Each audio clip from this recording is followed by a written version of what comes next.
ये एक बड़ा और सूखा लकड़ी है। अच्छा। इसको एडवांस मशीनें काट काट कर इतना छोटा करता है कि एक टूथपिक बना देता है।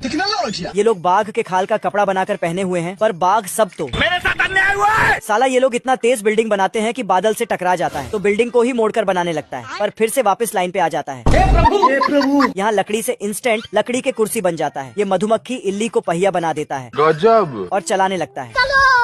बीवर पेड़ काटता है, फिर चिड़िया उस पर किल ठोकता और मधुमक्खी उस पर रस्सी बांधता है। फिर क्या हुआ? फिर उस पेड़ को खींच के ले जाता है, लेकिन पेड़ तो सांप जैसा रेंगने लगता है। ये सुअर अलग ही लेवल का खिलाड़ी है, क्योंकि मैं अपने में खुद हीरो हूँ। कुत्ता जैसे जैसे ऊपर चढ़ता लोहा भी वैसे ही मुड़ते चला जाता है। अरे बाप हो बाप। भालू फटाफट पेड़ काट कर बोलता है तो सारा पेड़ एक साथ गिरने लगता है। जल्दी कर। फिर भालू फटाफट उस लकड़ी से बांध बना देता है।